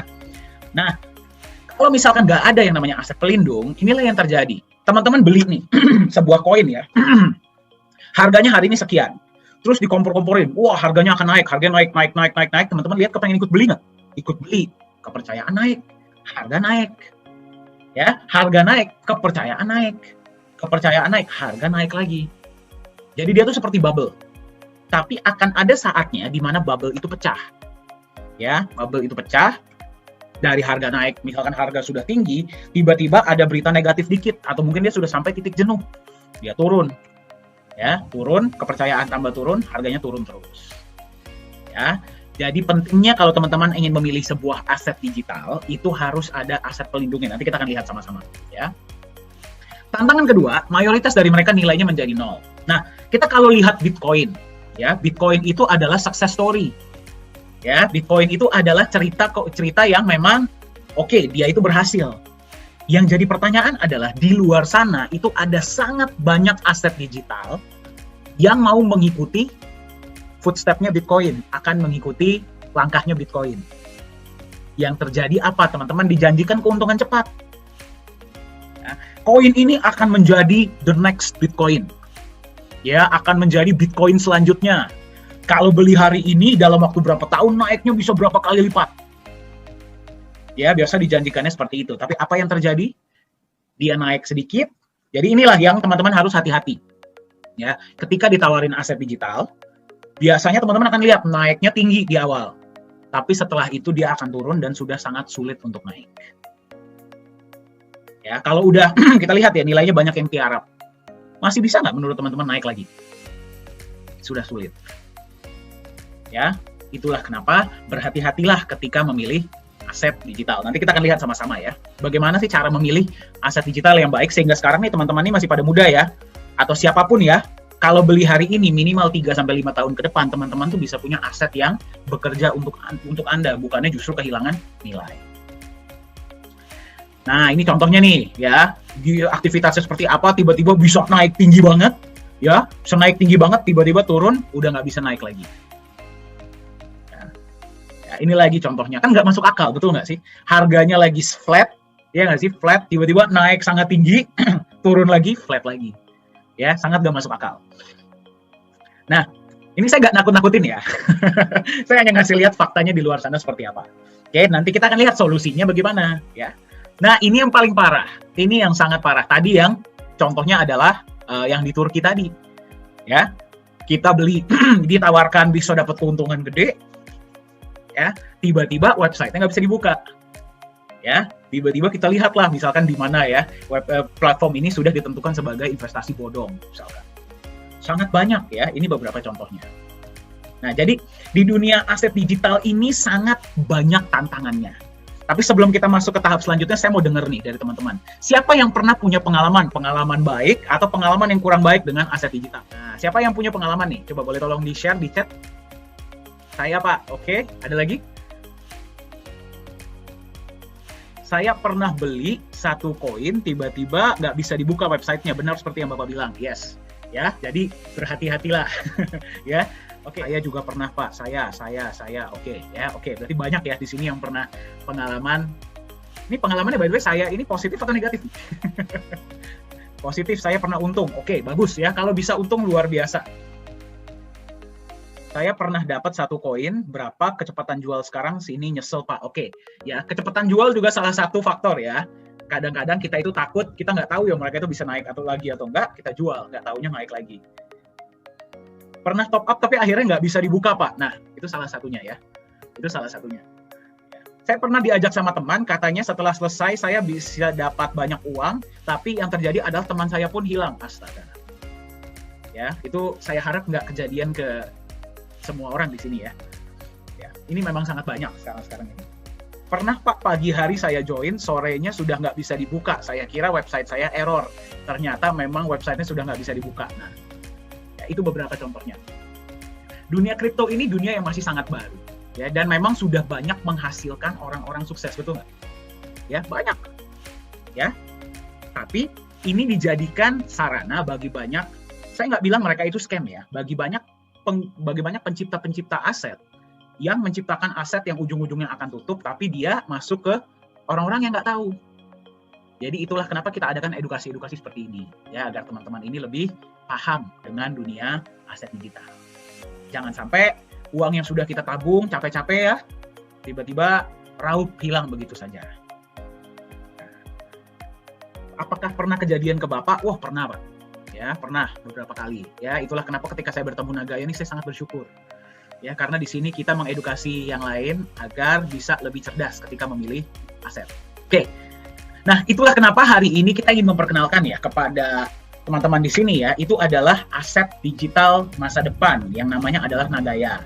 Solusinya bagaimana agar teman-teman itu bisa memilih aset yang benar? Jadi kalau hari ini bilang, oke deh, saya mau mulai berinvestasi, saya mau mulai beli aset digital. Seperti apa yang harus dipilih? Gimana biar volatilitas sangat tinggi? Pilihlah yang ada backup asetnya. Ya, kalau cuma angka doang, sulit ya. Memang dia bisa naik tinggi, tapi turunnya pun bisa sampai 0.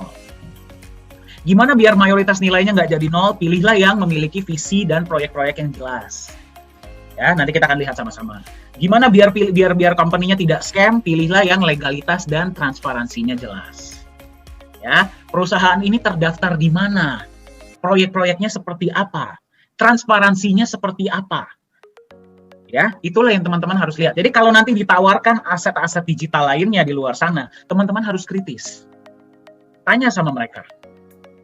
Ya, seperti apa namanya konsepnya dan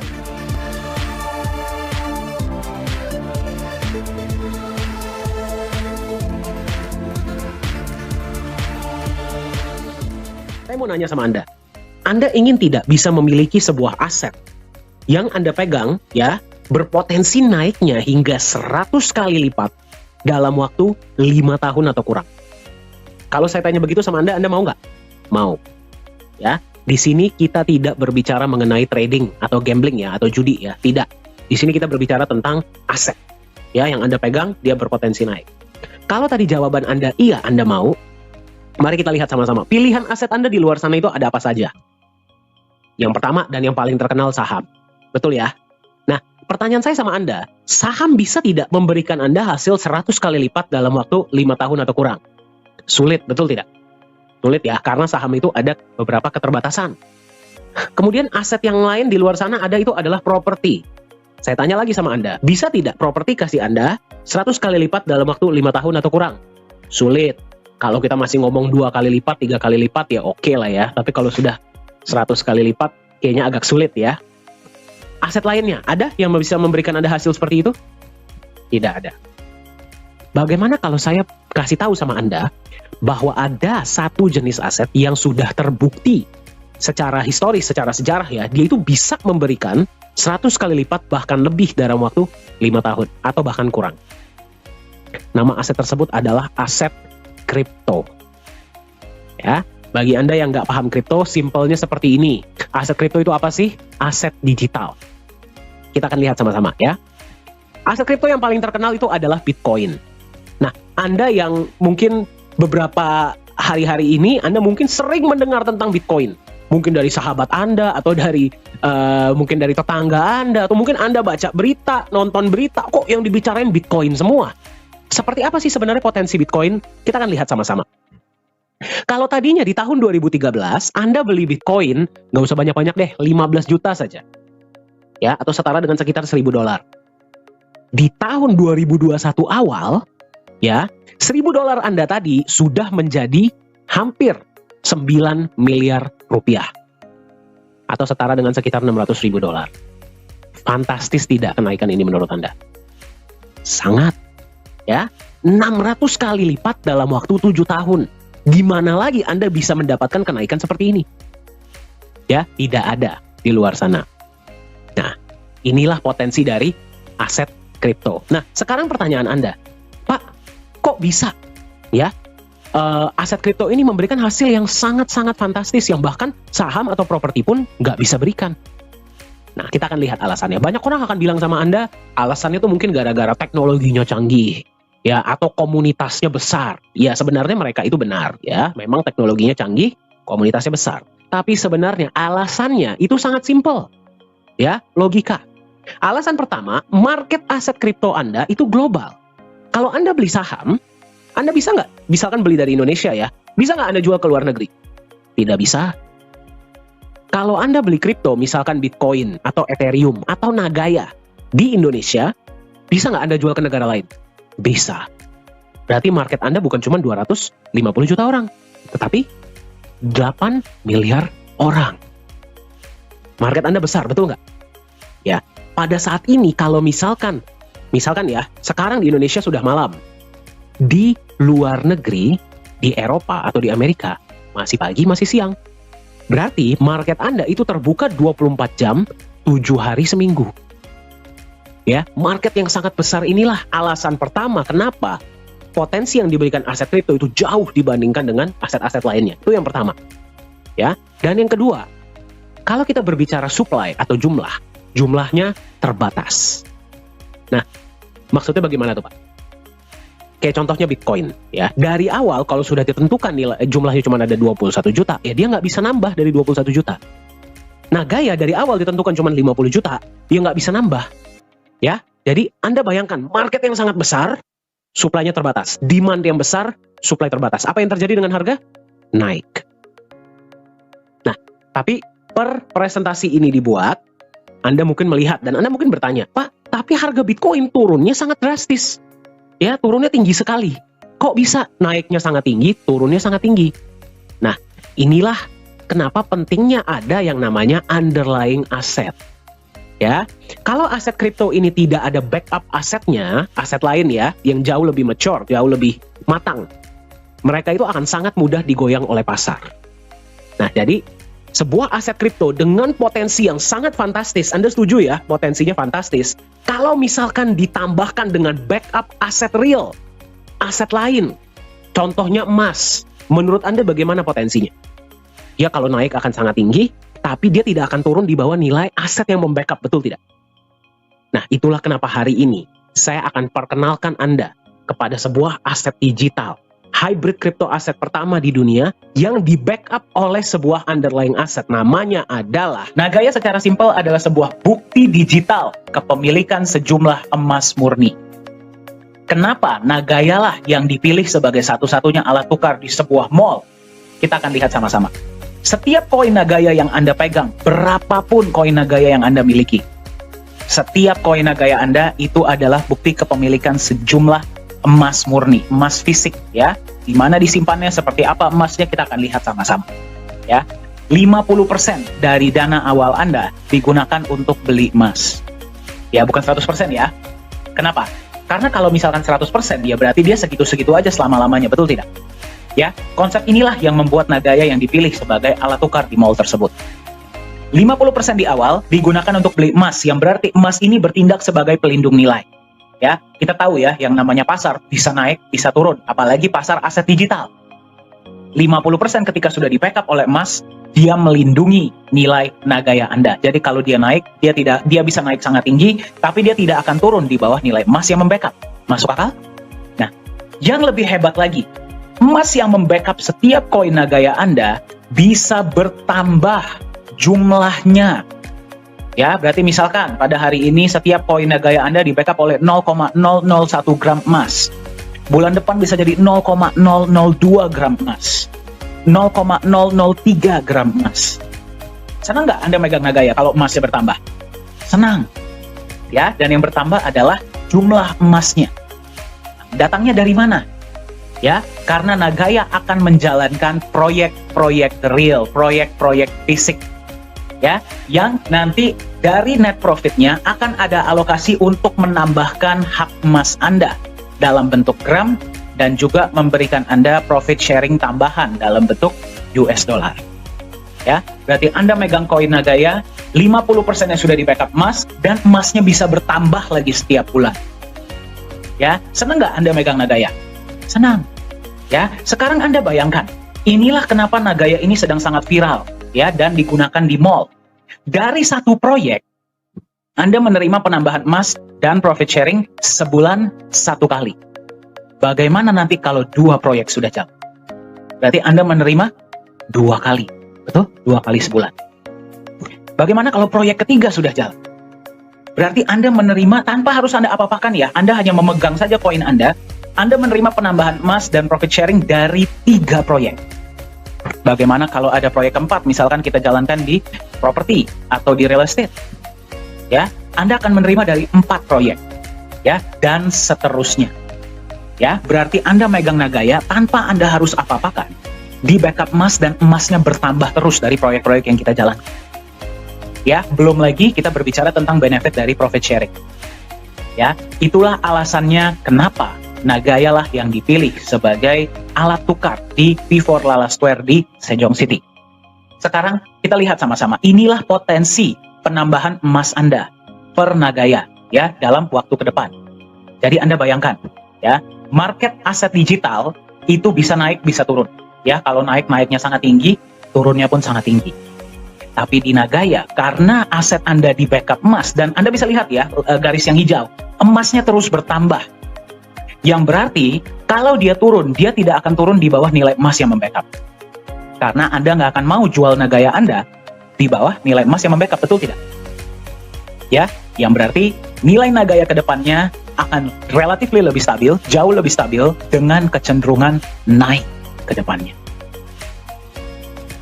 Jadi kembali saya tanyakan, berapa banyak koin Nagaya yang ingin Anda miliki? Pertanyaan yang tadi kita belum jawab. Apakah bisa lebih dari $100? Kita akan lihat sama-sama.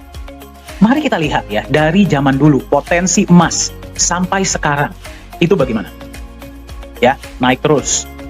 Ya, kita tahu nilai emas itu dari zaman dulu sampai masa depan, itu pasti naik terus.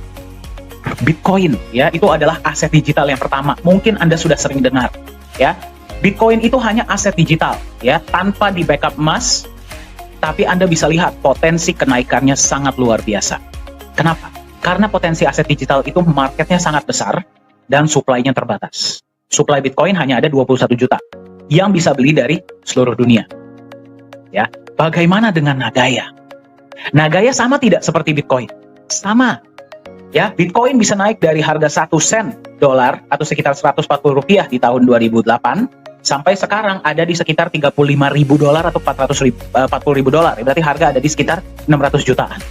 Tanpa di backup emas. Bagaimana dengan Nagaya? Marketnya global dan akan digunakan di mall, ya, dan supply-nya terbatas. Cuman ada 50 juta koin di seluruh dunia. Ya, dan setiap koinnya di backup oleh emas dan emasnya bisa bertambah lagi. Bagaimana menurut Anda harga Nagaya ke depan? Diprediksi akan terus meroket. Jadi saya tanya sama Anda, bisa tidak Nagaya harganya melewati 100 dolar? Sangat bisa. Ya, jadi berapa banyak koin Nagaya yang ingin Anda miliki? Lihat, kenapa harus ada backup emas? Kita lihat ya, volatilitas Bitcoin melawan emas. Ini Bitcoin, ya. Ini sebelum tahun 2000, ini pada tahun 2020. Belum yang 2021 tadi. Kita lihat ya volatilitasnya seperti apa dibandingkan dengan emas. Naiknya tinggi, turunnya juga tinggi, ya. Jadi kalau naik bisa sampai langit, turun bisa sampai lantai. Jadi teman-teman bayangkan, kalau teman-teman belinya di harga tinggi, ya, udah nggak bisa naik lagi, kemudian nilainya turun, betul nggak?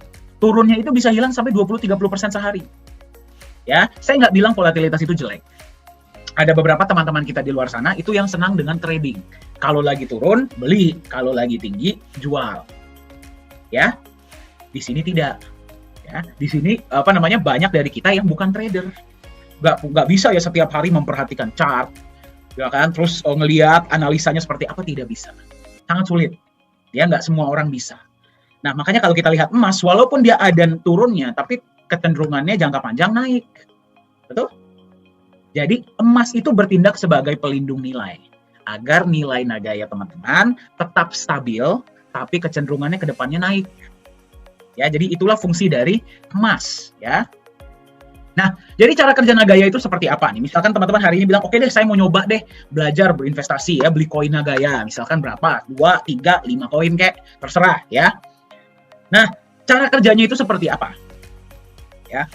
Misalkan mobil. Ya, di Indonesia itu mobil udah sangat banyak, betul nggak? Ya, mobil udah sangat banyak. Apa yang menentukan bahwa mobil tertentu itu adalah milik Anda? Apa yang menentukan? BPKB, betul nggak? Nggak tertulis di mobilnya kan bahwa mobil ini milik Pak Dani, gitu, enggak. Ya, yang menentukan pemilik mobil adalah BPKB. Kemudian tanah. Ya, saya doakan nih teman-teman nih semuanya sukses ya. Jadi perawat yang luar biasa, bisa punya rumah ya, punya tanah. Nah, yang menentukan tanah dan rumah itu punya Anda itu apa? Surat kepemilikan, betul? Ya, nggak tertulis di dalam tanahnya kan bahwa ini punya siapa, betul nggak? Nah, depannya, berapapun emas yang ada di tempat penyimpanan Nagaya, siapa yang menentukan berapa banyak misalkan gram atau kilogram emas itu punya Anda? Dari berapa banyak Nagaya yang Anda pegang. Ya, jadi konsepnya seperti itu. Jadi teman-teman memegang koin Nagaya itu adalah bukti kepemilikan sejumlah emas murni ya yang disimpan di tempat penyimpanan yang namanya The Safe House. Nanti kita akan lihat sama-sama.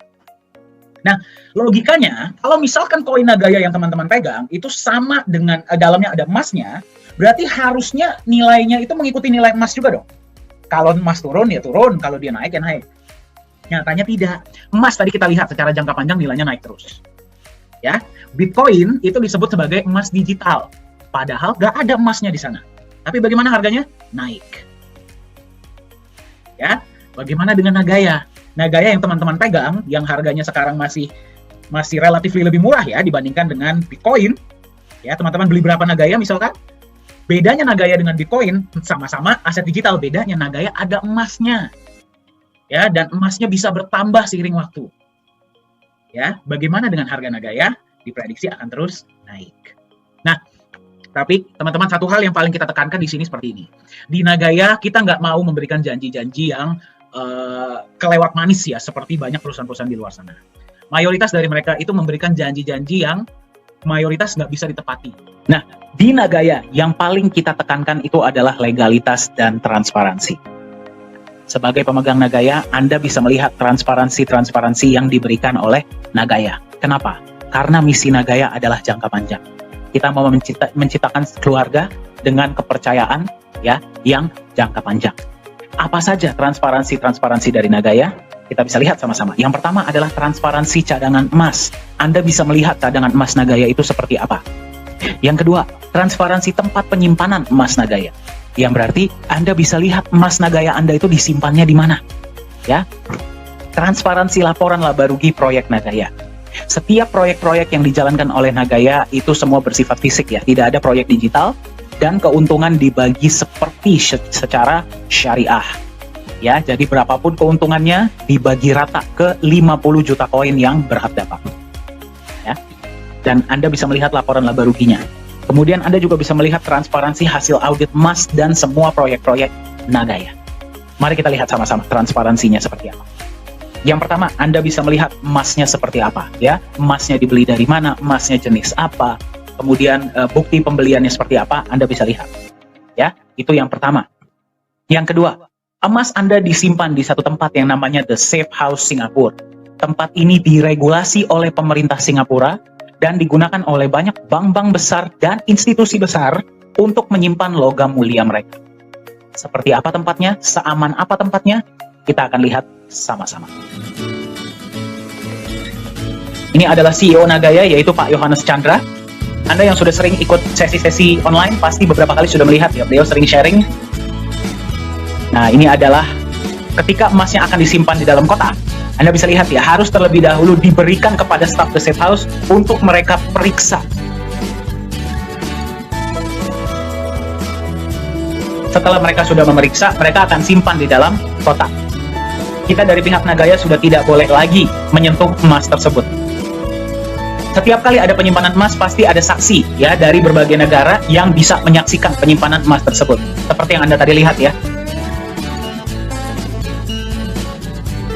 Setelah emas disimpan, kotak dikunci, kemudian disegel besi.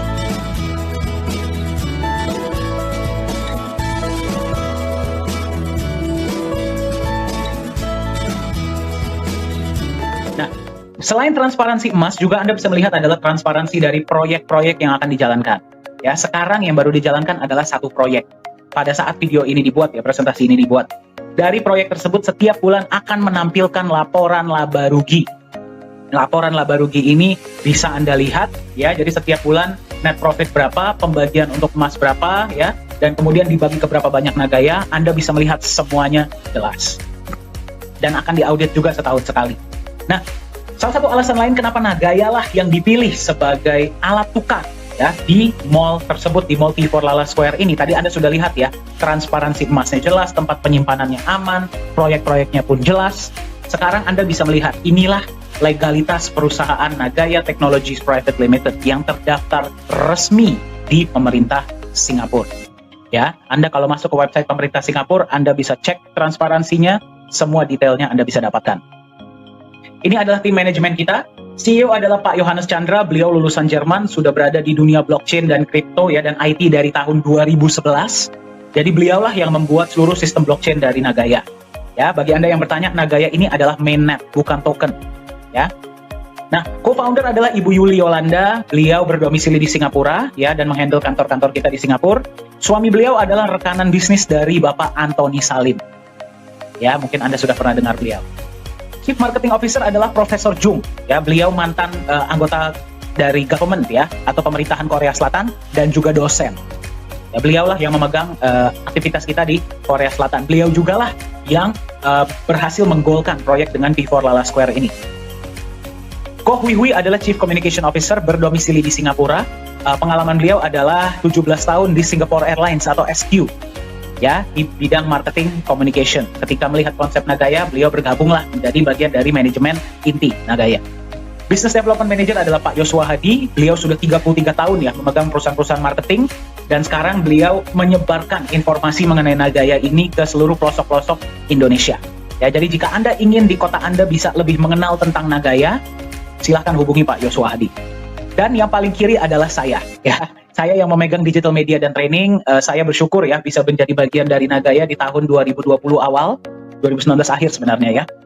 Dan pengalaman saya adalah selama 5 tahun saya mengabdi sebagai trainer di perusahaan-perusahaan nasional dan multinasional di Asia. Nah, ini adalah advisor kita, yaitu beliau adalah Bapak Nizam Ismail.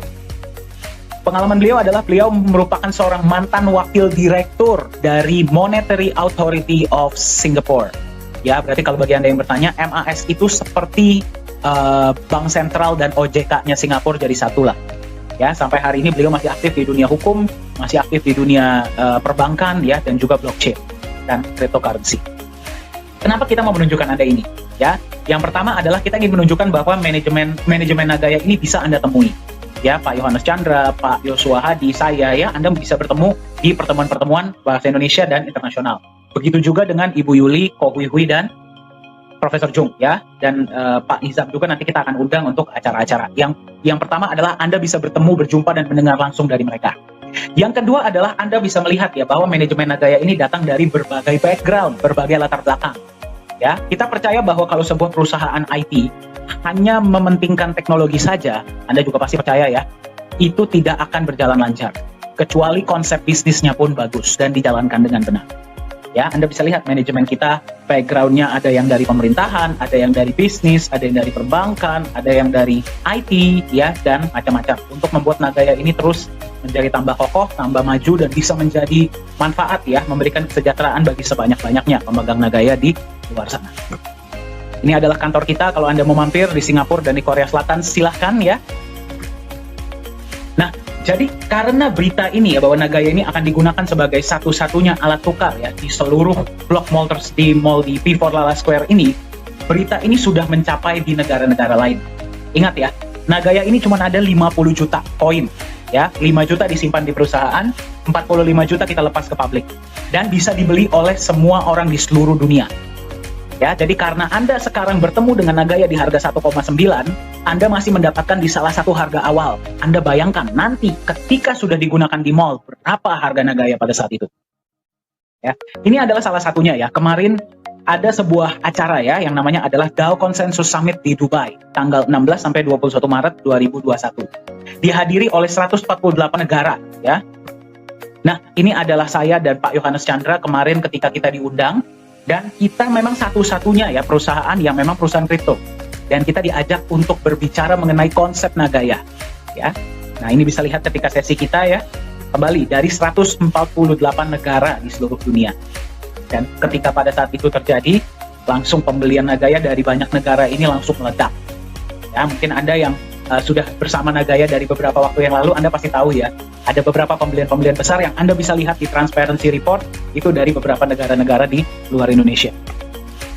Ini adalah logo kita. Jadi memang sekarang pun ada banyak negara-negara ya, yang sudah mengkontak kami, ingin menjadi yang pertama untuk membagikan info mengenai Nagaya di negara mereka, ya, dan mungkin ada beberapa juga yang mau buka kantor di negara mereka. Jadi memang informasi ini sudah tersebar. Ya, jadi kalau Anda nggak ambil action secepatnya, harga Nagaya ini naik terus, Anda tertinggal. Berapa banyak Nagaya yang ingin Anda miliki? Nah, ini adalah website kita ya, sudah dikunjungi oleh di 6 benua. Ya, yang belum cuma tinggal satu, yaitu Antartika. Ya, tapi 6 benua ini sudah melihat konsep Nagaya. Nah, masing-masing dari koin yang dipegang itu ada emasnya, betul nggak? Ya, emas itu bisa diambil tidak? Jawabannya bisa. Ya, minimal 5 gram bisa diambil. Ya, jadi contohnya saya doakan ya di sini semuanya rezekinya lancar, masing-masing misalkan bisa beli 10.000 koin Nagaya. Kedepannya ya kita lihat ya, mau beli satu atau 100 nabung sampai berapapun boleh, mau beli sekaligus boleh, itu terserah masing-masing ya. Jadi kayak kita ada cerita satu driver Grab di Indonesia, dia di awal cuma beli 2 koin, sekarang sudah punya hampir 300. Jadi nabung setiap hari atau nabung setiap minggu.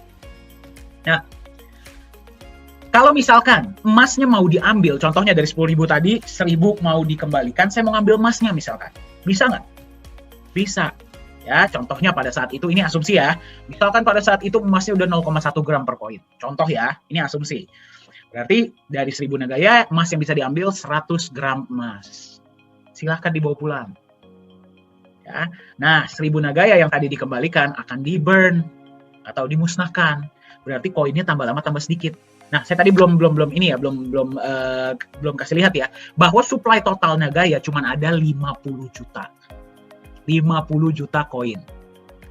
Nggak akan lebih dari itu. Nah, kalau misalkan 50 juta itu, ya, proyek sekarang yang baru jalan ada 1. Dan ingat, kita bagi rata ya dari net profit ya. Tambah lama, proyek kan tambah banyak. Ya, proyek tambah banyak, koinnya tetap 50 juta. Yang berarti dengan lebih banyaknya profit sharing dari proyek, koin yang profit sharing yang teman-teman terima lebih banyak karena koinnya tetap 50 juta. Malah kalau dikembalikan, dia dimusnahkan, berarti berkurang koinnya. Ya, jadi seluruh dunia bisa beli Nagaya. Tapi ingat, koinnya cuma 50 juta. Dan dengan dikembalikan, tambah lama tambah sedikit. Contohnya tadi 1.000 dikembalikan ke perusahaan. Ya, berarti dari 50 juta dimusnahkan 1.000, koin kan masih udah diambil, betul nggak? Ya, tinggal 49.999.000 Nagaya yang tersisa. Jadi besok-besok kalau ada pembagian profit sharing, ya dibagi hanya ke yang masih ada. Ya, dibagi ke yang masih ada.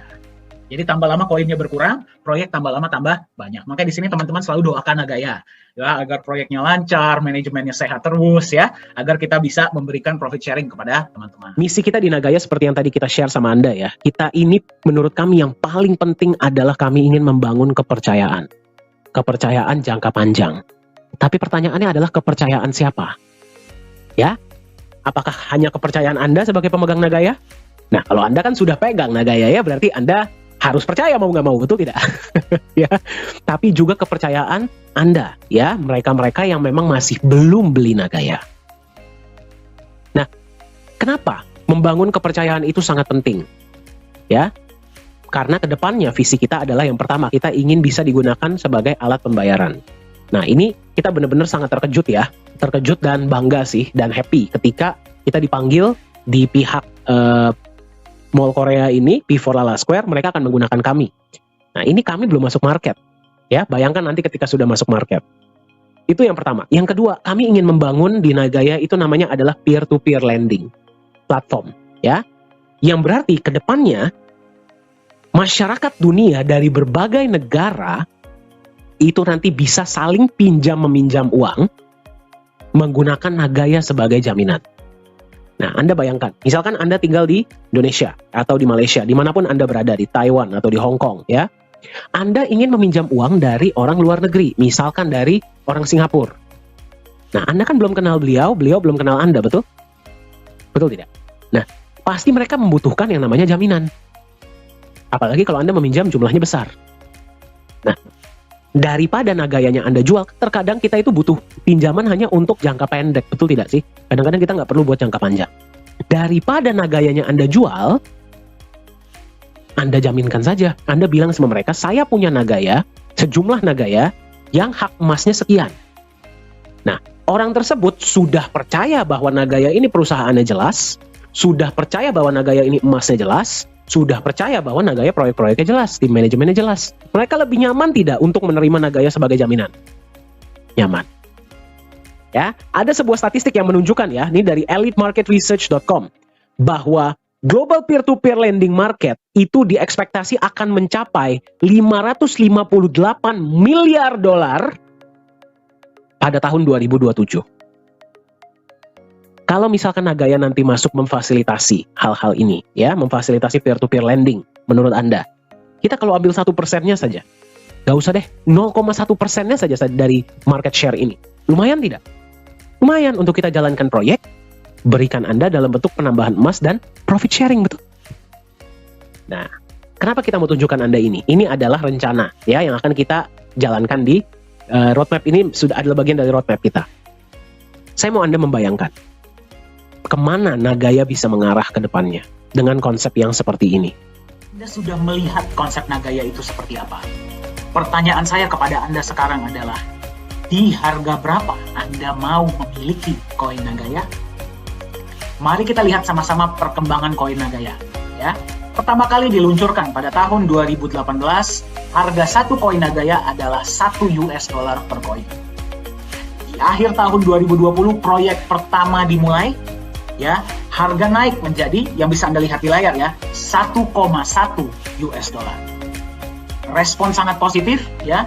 Di awal tahun 2021, yaitu di bulan Januari, profit sharing pertama kepada pemegang Nagaya yang berhak dapat didistribusikan. Ya, pada saat itu harga naik menjadi $1,25.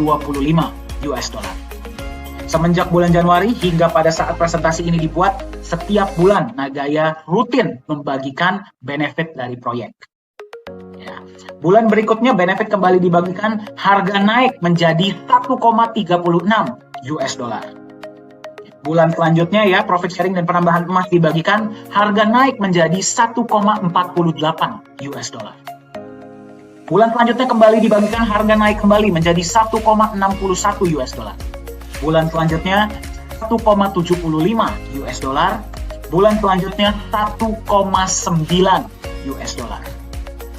Ya, jadi selamat bagi Anda yang masih sempat mendapatkan di harga 1,9. Ya, Anda hari ini per presentasi ini dibuat, Anda menemukan Nagaya di harga 2,06 US dollar. Jika dibandingkan dengan tujuan Nagaya ke depannya, harga ini masih harga awal. Ya, jadi Anda bisa lihat ya, Nagaya tidak menunggu Anda. Nagaya tidak menunggu siapapun, harganya akan tetap naik. Jadi Anda mau beli berapa, Anda mau beli kapan, harga Nagaya akan tetap naik.